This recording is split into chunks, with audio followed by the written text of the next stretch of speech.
Doctor Anwar, मैं जानना चाहूंगी होम्योपैथी की छोटी-छोटी गोलियां कैसे हमें निरोग करती हैं? या जी, अगर आप होम्योपैथी की छोटी छोटी मीठी गोलियों को चींटियों से दूर किसी स्थान पर रखेंगी तो क्या होगा? अ, डॉक्टर अनवर, मैं समझती हूँ कि जल्दी या देर में वहां चींटियां जरूर आ जाएंगी। तो आप ये बताएं रिया कि ये छोटी छोटी चींटियां इतनी दूर से इन छोटी सी गोलियों पर कैसे आ गई?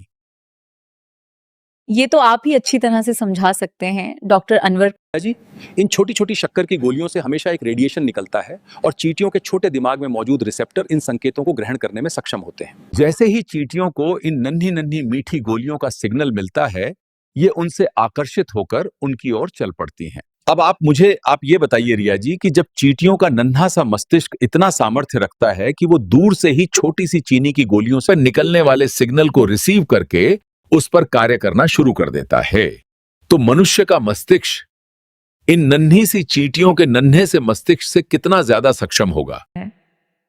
इतना ज्यादा, डॉक्टर अनवर, की मैं कल्पना भी नहीं कर सकती। ऐसा है। तो ये बताइए रिया जी, जब नन्ही सी चींटी का नन्हा सा मस्तिष्क छोटी सी चीनी की गोली का सिग्नल रिसीव करके उसके अनुसार कार्य कर सकता है, तो मनुष्य का इतना कार्यकुशल मस्तिष्क क्या उस गोली में पड़ी हुई दवाई का सिग्नल रिसीव करके उसके अनुसार बॉडी की नेचुरल हीलिंग को एक्टिवेट नहीं कर सकते? किस बिल्कुल कर सकता है डॉक्टर। तभी तो होम्योपैथी दिन ब दिन इतनी पॉपुलर होती जा रही है। आपकी बात मेरी समझ में आ रही है डॉक्टर। कृपया थोड़ा और विस्तार से समझाइए। रिया जी, इसके लिए आपको थोड़ी देर के लिए अपनी कल्पना शक्ति का प्रयोग करना होगा। जी बिल्कुल, मैं तैयार हूँ। आप बताइए मुझे क्या कल्पना करनी है? रिया जी, आप कल्पना कीजिए कि आप एक होटल के रूम में ठहरी हुई हैं और रूम का पंखा खराब है, तो आप क्या करेंगी आज? डॉक्टर अनवर, मैं रिसेप्शन को कॉल करूंगी और बताऊंगी कि मेरे रूम का पंखा नहीं चल रहा।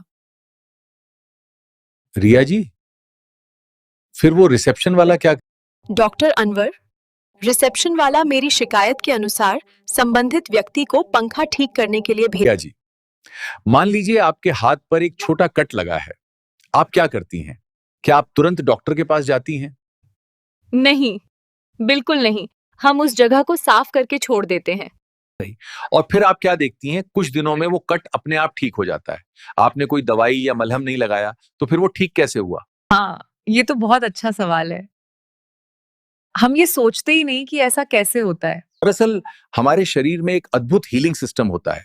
जब कट लगता है तो वो दिमाग को सिग्नल भेजता है, दिमाग उस संकेत को समझता है और रक्त वाहिकाओं के माध्यम से मदद भेजता है। ये आंतरिक प्रक्रिया ही हमारे शरीर को ठीक करती है। वाह! ये तो बहुत ही दिलचस्प बात है। तो क्या होम्योपैथी भी इसी तरह काम करती है? प्रिया जी, क्या आप जानती हैं कि कभी-कभी कोई चोट या घाव अपने आप ठीक क्यों नहीं होता? नहीं डॉक्टर साहब, मुझे इस बारे में कोई जानकारी नहीं है। कृपया आप ही समझाइए। रिया जी, हमारा शरीर अपने आप को ठीक करने की अद्भुत क्षमता रखता है, लेकिन जब किसी कारण से शरीर कमजोर हो गया हो, तब वो दिमाग तक सही सिग्नल नहीं भेज पाता। तो क्या इसका मतलब ये है कि शरीर में कोई घाव या बीमारी होने पर भी मस्तिष्क को पता नहीं चलता? जी बिल्कुल। जब तक दिमाग को सिग्नल नहीं मिलता, तब तक वो हीलिंग प्रक्रिया शुरू नहीं करता। इसी स्थिति में होम्योपैथी काम आती है। ये एक अलग तरीके से दिमाग को घाव या बीमारी जैसा एक सिग्नल भेजती है। तो क्या दिमाग इस नए सिग्नल को असली समझ लेता है? दिमाग इस सिग्नल को पहचान कर शरीर की प्राकृतिक हीलिंग प्रक्रिया को फिर से शुरू कर देता है। होम्योपैथी एक तरह से शरीर की अपनी शक्ति को जगाने का काम करती है। लेकिन होम्योपैथी में सबसे जरूरी है सही दवा का चुनाव। अगर दवा के संकेत बीमारी के संकेतों से मेल नहीं खाते, तो दिमाग तक सही संदेश नहीं पहुंचता और हीलिंग नहीं होती। शायद इसी वजह से लोग कहते हैं कि होम्योपैथी बहुत धीरे काम करती है। जी हां, ये एक बहुत बड़ा भ्रम है। असल में गलत दवा का चुनाव ही परिणाम में देरी करता है। अच्छा, तो क्या इसका मतलब है कि कभी-कभी असर तुरंत ही दिखता है? जी हां, एक्यूट बीमारियों में तो मरीज को थोड़े समय ही में फर्क महसूस होने लगता है, लेकिन पुरानी और क्रॉनिक बीमारियों को ठीक होने में काफी समय लगता है। डॉक्टर साहब, जहाँ तक मैं समझी हूँ, होम्योपैथिक इलाज के लिए मरीज को अपनी बीमारी ही नहीं बल्कि हर छोटी बड़ी जानकारी विस्तार से बतानी पड़ती है। बिल्कुल सही रिया, इसमें मरीज की मानसिक स्थिति, उसकी पसंद नापसंद, यहाँ तक कि उसके सोने के तरीके और सपनों के बारे में भी पूछा जाता है। तो क्या ये सही है कि सिर्फ लक्षणों पर ध्यान देने के बजाय इसमें व्यक्ति के पूरे स्वभाव और आदतों को समझा जाता है? जी हाँ, होम्योपैथी का सिद्धांत ही यही है। हम व्यक्ति का इलाज करते हैं, न कि केवल बीमारी का।